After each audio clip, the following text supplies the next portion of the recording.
Hello दोस्तों, मेरा नाम आमिर खान और मैं एक ऑफलाइन क्लास का संचालक हूं। ऑफलाइन क्लास में चलाता हूं और आज स्टूडेंट की रिकमेंडेशन पर कि सर आप ऑनलाइन आइए, तो मैं ऑनलाइन आया हूं। और यहाँ जो मेरा एक पर्पस है पढ़ाने का, यानी कि सिखाने का, तो मेरा पर्पस स्पेशली कोई पढ़ाने का नहीं है। मैं आपको एक सब्जेक्ट की समझ सिखाना चाहता हूँ। वो किसी भी एग्ज़ाम में हो, चाहे यूपीएससी का एग्ज़ाम हो, चाहे स्टेट सिविल सर्विस का हो, सीडीएस हो, एपकैट हो या असिस्टेंट कमांडेंट हो, डिफेंस हो, कोई भी एग्ज़ाम्स हो। तो सबसे पहले तो हमें ये है कि सब्जेक्टों का जैसे बेसिकली जब प्रिपरेशन हम करते हैं तो हमें ये समझ में नहीं आता हम कहाँ से स्टार्ट करें, कैसे पढ़ें सब्जेक्टों को, किन सब्जेक्टों से उठाएं। मैं खासकर यहाँ बात कर रहा हूँ जीएस की।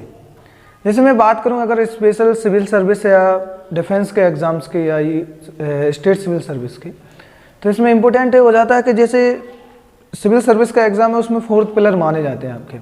4th पिलर आपके कौन कौन से, जैसे हिस्ट्री है, ज्योग्राफी है, इकोनॉमी है और आपका पॉलिटी है।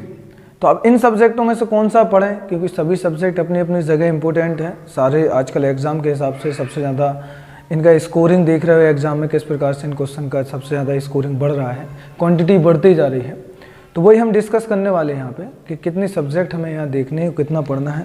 जैसे मैं यहाँ पे हमारी जो क्लास रहेगी तो मैं स्पेशली बता दूँ बाईलैंग्वेज रहेगी, इंग्लिश और हिंदी मीडियम दोनों स्टूडेंट इसे कवर कर सकते हैं। और जो भी जैसे इसमें जो सब्जेक्टों में आपको डाउट रहता है कि सर स्पेशली हम कहाँ से स्टार्ट करें, प्रिपरेशन कहाँ से करें स्टार्ट, तो वो जो हम स्पेशली यहाँ बात करने वाले हैं कि हम सबसे पहले मैं यहाँ ये मेरा इंट्रो रहेगा कि हम इस पे बात करेंगे कि हमें सब्जेक्ट में कहाँ से उठाना है, कि हिस्ट्री पहले पढ़ें, कि ज्योग्राफी पढ़ें, कि इकोनॉमी पहले पढ़ें, कि जिससे कि हमारा अदर सब्जेक्ट में वो हेल्प कर सके। तो जैसे मैंने अभी बताया कि हमारे 4 सब्जेक्ट बहुत इंपॉर्टेंट रहेंगे। जैसे आपका हिस्ट्री है, ज्योग्राफी है, पॉलिटी है, इकोनॉमी है और आपका साइंस हो जाएगा। साइंस तो बाकी सारे एग्जामों में आ ही रहा है, लेकिन सिविल सर्विस और आपका यूपीएससी और स्टेट सिविल सर्विस में अलग अलग हो जाता है, क्योंकि यूपीएससी में साइंस एंड टेक कुछ ज़्यादा आता और सिविल आपका स्टेट सिविल सर्विस में साइंस का पार्ट फिजिक्स केमिस्ट्री बायो ज़्यादा आएगा। लेकिन हम यहाँ स्पेशली बात कर रहे हैं यहाँ पे हिस्ट्री, ज्योग्राफी, पॉलिटी और इकोनॉमी की। इन सब्जेक्टों में हम कौन सा स्टार्ट करें। यदि मैं बात करूँ इनमें सबसे ज़्यादा इंपॉर्टेंट जो सब्जेक्ट हैं, तो हिस्ट्री को क्या कहा जाता है आपका,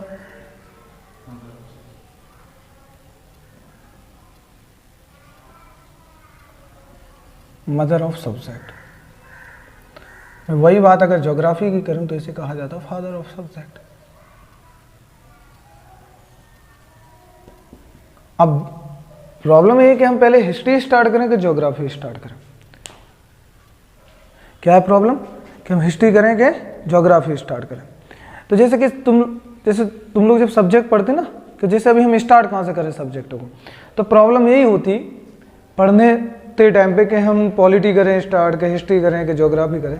मैं बेसिकली आपको एक बात बता दूं कि आप जब भी सब्जेक्टों को पढ़ेंगे, तो मेरा जो पर्सनल एक्सपीरियंस है, जो अभी इतने साल, मुझे 2.5 साल का एक्सपीरियंस है पढ़ाने का, तो इस दौरान जो एग्ज़ाम का जो पैटर्न चेंज हुआ है, तो मैं एक चीज़ कहूँगा कि आप जीएस का अगर पोर्शन कहीं से स्टार्ट करो तो बेसिक है कि वहाँ का ज्योग्राफी की मैपिंग अगर अंडरस्टैंडिंग हो, बेसिक समझ हो, तो उतना ही अच्छा रहेगा। ज्योग्राफी पढ़ें तो और बेटर है।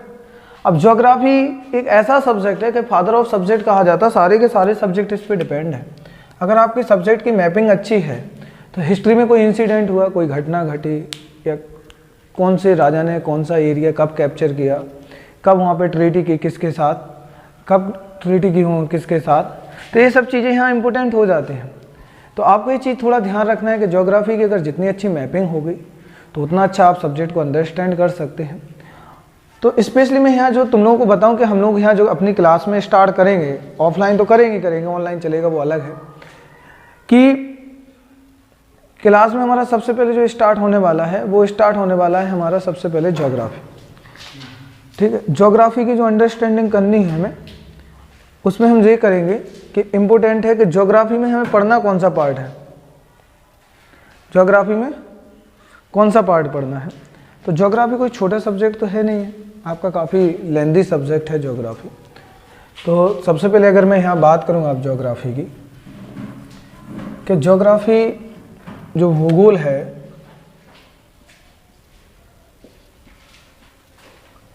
वह आपका 2 भाग में डिवाइड है। पहला है आपका भौतिक भूगोल और दूसरा है आपका मानव भूगोल।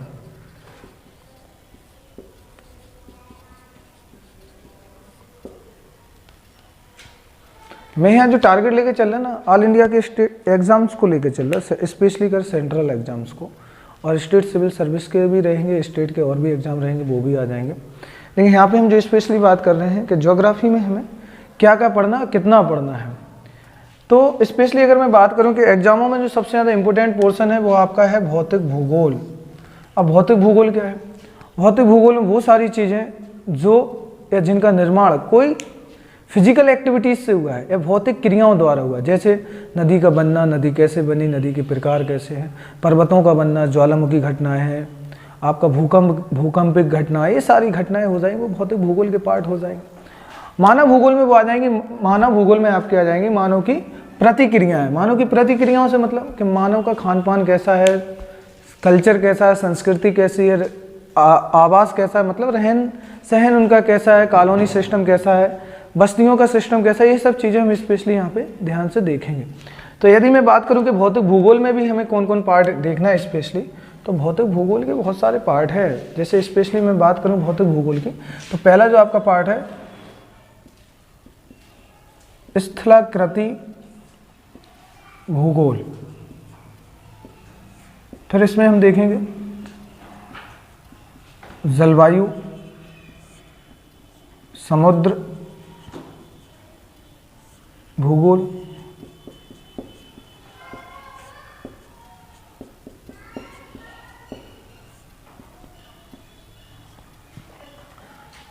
तो हमें जो इसमें सबसे ज़्यादा फोकस जो इसमें करना है कि इम्पोर्टेंट क्या क्या रहेगा और क्या नहीं रहेगा, और इसके बाद हमें इसमें आपका इम्पोर्टेंट है पारिस्थितिकी भूगोल।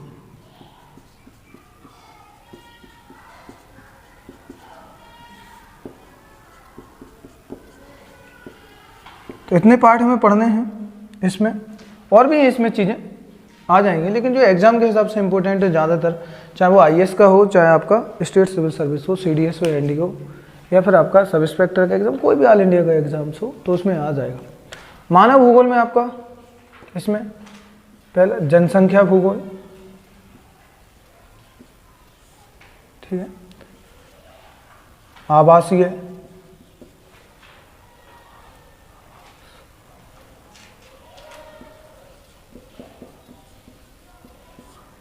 आर्थिक भूगोल,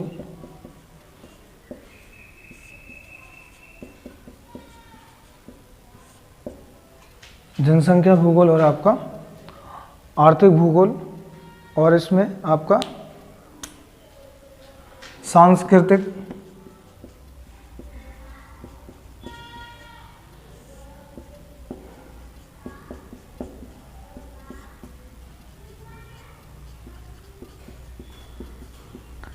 आवासीय, आने को एक पार्ट और आ जाता, पर तो बाकी इसके बहुत सारे पार्ट हैं। राजनीति भूगोल, बहुत सारा पार्ट है, बाकी इम्पोर्टेंट है। मैं यहाँ बात करूँ अगर इसकी इम्पोर्टेंट कि भौतिक भूगोल की, तो भौतिक भूगोल में पहला हमें जो पढ़ना स्थलाकृति भूगोल। स्थलाकृति में आपका जो हमारे स्थल पे आप देखते हो कि किस प्रकार से स्थल पे किस प्रकार की आकृतियाँ बनी हैं, जैसे कि पर्वत हैं, पठार है, नदी, ये सब चीज़ें हम इसमें पढ़ेंगे। फिर जलवायु, कि हमारी जलवायु कैसी है, जिसमें जैसे मानसून वगैरह सब पढ़ेंगे, बाकी करंट वगैरह है, ठंडी जलवायु, गर्म जलवायु, ये सब चीज़ें इसमें देखेंगे, प्रेशर, टेम्परेचर वगैरह, ये सब इसमें चीज़ें आ जाएंगी। समुद्र, इसमें हम पूरे समुद्र का मैपिंग समझेंगे, मैपिंग जितने भी हमारे 4 ओशियन हैं उनको जानेंगे, और उनके साथ साथ जानने के साथ साथ और इनके जो आइलैंड वगैरह हैं कौन क्या इंपॉर्टेंट है, किस प्रकार का फ़र्क पड़ता है इसमें, ये सब चीज़ें आएंगी। पारिस्थितिकी भूगोल थोड़ा ज़्यादा इंपॉर्टेंट है आजकल एग्जामों के हिसाब से, खासकर यूपीएससी और एसपीएससी के एग्ज़ाम के हिसाब से, क्योंकि एग्ज़ाम में इस बार कुछ 3-4 सालों से इनका कुछ क्रेज कुछ ज़्यादा बड़ा होगा इन एग्ज़ामों में, इनका क्रेज कुछ ज़्यादा बड़ा है पारिस्थितिकी भूगोल का। तो इसमें हम पूरा एनवायरनमेंट से रिलेटेड टॉपिक आ जाएगा हमारा, तो इससे हम समझेंगे ये चीज़ें। तो ये जो एग्ज़ाम है ये हमारे पीटी प्लस मेंस दोनों के लिए इम्पोर्टेंट रहेगा। दोनों एग्ज़ामों में काफ़ी इम्पोर्टेंट्स है, पीटी और मेंस में, इंटरव्यू में तो आएगा ही आएगा, तो ये ज़्यादा इम्पोर्टेंट रहेगा। अगर मैं बात करूँ जैसे कि अब आते हैं मानव भूगोल के ऊपर, जैसे जनसंख्या भूगोल। जनसंख्या में आपका स्पेशली जैसे कि लिंगानुपात क्या है, जनघनत्व क्या है, साक्षरता दर क्या है, मृत्यु दर क्या है, तो इसमें ये चीज़ हम जानेंगे जनसंख्या भूगोल में। ये सब चीज़ हमें बेसिकली जाननी है, इसमें ज़्यादा इतना नहीं है, ये डाटा रहेगा ओनली, पूरा फैक्ट है, डाटा रहेगा इसमें, ठीक है। पीटी के लिए भी रहेगा, आर्थिक भूगोल में भी आपका डाटा ही रहेगा, इसमें भी डाटा है पूरा पूरा। थोड़ा सा इकोनॉमी के टर्म ही समझ लेंगे, जैसे इंपोर्ट एक्सपोर्ट क्या है, किस कंट्री से क्या इंपोर्ट करते हैं, क्या एक्सपोर्ट करते हैं, और किस कंट्री को हम क्या भेजते हैं, क्या नहीं भेजते, ये सारी चीज़ें यहाँ पे इंपॉर्टेंट रहेंगी। अब मैं आगे बात करता हूँ सांस्कृतिक भूगोल। ये आपका थोड़ा हिस्टोरिकल जाएगा, जिसका संबंध हमारे इतिहास से होगा, हिस्ट्री से होगा। थोड़ा जैसे एंशियंट टाइम में हम किस प्रकार से कल्चर था, संस्कृति थी, ये पढ़ेंगे। थोड़ा मिडिवल टाइम में देखने मिलेगा, मॉडर्न अभी भी मिलेगा, मॉडर्न तक आके देखेंगे हम ये चीज़ आके यहाँ पर अभी तक। तो संस्कृति में हमारा जैसे कि खान पान कैसा है, रहन सहन कैसा है, ठीक है, लैंग्वेज कैसी है हमारी, हमारे त्यौहार कैसे हैं, ये सब चीज़ें इसमें स्पेशली देखेंगे हम। फिर आता है आवासीय भूगोल में। आवासीय भूगोल में मानव बस्तियाँ वगैरह पढ़ेंगे कि मानव की बस्तियाँ किस प्रकार की हैं, तो इसमें बस्तियाँ आ जाएंगी आपकी कि कॉलोनी सिस्टम कैसे डेवलप्ड हुआ, स्टार्टिंग में घर कैसे थे, फिर कैसे बने, फिर कैसे उसमें चेंजिंग आया, धीरे धीरे धीरे धीरे परिवर्तन आया, वो सब चीज़ें हम इसमें जानेंगे। राजनीति भूगोल में कैसे राजनीति चेंज हो रही है, कहीं ना कहीं जो हमारा पॉलिटिकल सब्जेक्ट है पूरा का पूरा रिलेटेड इन्हीं सब्जेक्टों से। तो ये चीज़ें हमें पढ़नी है भूगोल में कि भौतिक भूगोल और मानव भूगोल। तो ये हमारा एक बेसिक जो इंट्रो है, जो हमें सब्जेक्ट की समझ चाहिए कि स्पेशली हमें इसमें पढ़ना क्या था और जानना क्या है। और एग्जाम के हिसाब से सबसे ज़्यादा इंपॉर्टेंट मैं बताऊं तो भौतिक भूगोल है, जो ज़्यादातर क्वेश्चन बनता है। ये पूरा फैक्चुअल है। अगर कॉन्सेप्ट की बात करूं तो ज़्यादातर कॉन्सेप्ट आपके जलवायु, समुद्र और स्थलाकृति और पारिस्थितिकी भूगोल के हैं। तो ये चीज़ें आपको बेसिकली समझनी है, और जिसमें हम स्पेशली यहाँ पे किसी में स्पेशल एग्जाम को लेकर नहीं चल रहा। हमारा एग्जाम का पर्पस होगा फॉर यूपीएससी, एसपीएससी, आपका सीडीएस, सीएपीएफ और जितना एसपीआई मतलब जो स्टेट के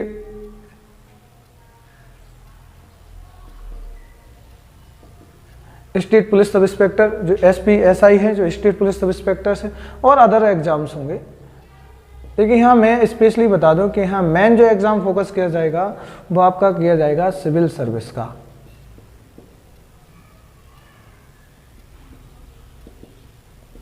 सिविल सर्विस किया जाएगा, जिसमें स्पेशली बात मैं आपको यहाँ पे मैं पहले ही बोला कि मैं यहाँ आपको सब्जेक्ट नहीं पढ़ाने आया, मैं आपको सब्जेक्ट यहाँ सिखाऊंगा कि कोई भी सब्जेक्ट है कि उस सब्जेक्ट में रियल में समझ कितनी है, कि उस सब्जेक्ट को हमें कितना अंडरस्टैंडिंग करना है, उस सब्जेक्ट को हमें कितना समझना है, कितनी जानकारी चाहिए उस सब्जेक्ट के अंदर, उस सब्जेक्ट में किन किन टॉपिक को देखें। मैं पूरा यहाँ फैक्चुअल डाटा ये नहीं बताने वाला, मैं ज़्यादातर यहाँ पर जो बात करूँगा वो आपके कॉन्सेप्ट पर बात करूँगा, सब्जेक्ट की अंडरस्टैंडिंग पे बात करोगे कि सब्जेक्ट में कितना पढ़ना है, क्या क्या पढ़ना है, किन टॉपिकों को फोकस करना है, क्वेश्चन का किस प्रकार से स्टैंडर्ड आ रहा है। ये तो हो गई बात अलग कि भूगोल के पार्ट हैं, भूगोल की शाखाएं कि क्या क्या पढ़ेंगे हम इसमें। मैं इसमें ज़्यादा एक और इम्पोर्टेंट अगर इसमें मैं बात करूँ तो इसमें और इम्पोर्टेंट चीज़ है वो आपकी है मानचित्रावली या मानचित्र, जिसे मैपिंग, वो है आपकी भूगोल की मैपिंग। सबसे ज़्यादा अगर किसी सब्जेक्ट में सबसे ज़्यादा इम्पोर्टेंट है तो सबसे ज़्यादा इम्पोर्टेंट है मैपिंग। अगर आपको मैपिंग नहीं बनती ना, मान लो कोई इतिहास का घटना घटी कि प्रथम विश्व युद्ध हुआ, कौन कौन कंट्री शामिल थे, द्वितीय विश्व युद्ध हुआ, कौन कौन कंट्री शामिल थे, या फिर और कोई भी इंसिडेंट हो, कोई ओशियन में या कोई हमने मिसाइल की टेस्टिंग की, बोले इस वाले द्वीप से की, वो जाके फलाने ओशियन या फलाने द्वीप पे जाके की, तो पता ही नहीं होगा कि आपको कौन चीज़ कहाँ हो रही है। हमारे देश के पीएम किसके साथ जा रहे हैं, या किस देश की यात्रा कर रहे हैं, या किस या फिर हमारा आर्मी हो, एयरफोर्स या नेवी हो, किस देश के साथ या किस कंट्री के साथ एक्सरसाइज कर रही है, तो पता ही नहीं मैप पे क्या है, क्या कंट्री है, कहाँ पे कंट्री है। तो चीज़ हमें अंडरस्टैंडिंग बेसिकली होती नहीं है। तो यदि हम बेसिक ये चीज़ अंडरस्टैंड कर लें तो सबसे पहले मैं बता दूं कि हमें जो जानना है तो हमें मैपिंग समझनी है कि मैपिंग रियल में मैपिंग है क्या हकीकत में। तो मैपिंग जानेंगे और सबसे पहले मानचित्र से स्टार्ट करेंगे और सब मेरे साथ जो तुम पढ़ने वाले हो सारा का सारा मैपिंग पढ़ोगे, बेसिक समझ पढ़ोगे। स्टार्टिंग पहले हम मैपिंग ही से करेंगे, मानचित्र से करेंगे। अगर ये चीज़ अंडरस्टैंडिंग हो गई तो फिर जिससे आप है इंटरनेशनल रिलेशन, चाहे हिस्ट्री की कोई इंसिडेंट हो या पॉलिटिकल कोई इंसिडेंट हो, इकोनॉमिकल हो कि किस कंट्री से हम क्या इंपोर्ट करते हैं एक्सपोर्ट, ये सारी चीज़ें आराम से अंडरस्टैंडिंग हो जाएगी। ठीक है, तो इसके लिए थैंक यू। ओके, देखने के लिए धन्यवाद और थैंक यू। मिलते हैं हम लोग अगले लेक्चर में। Thank you.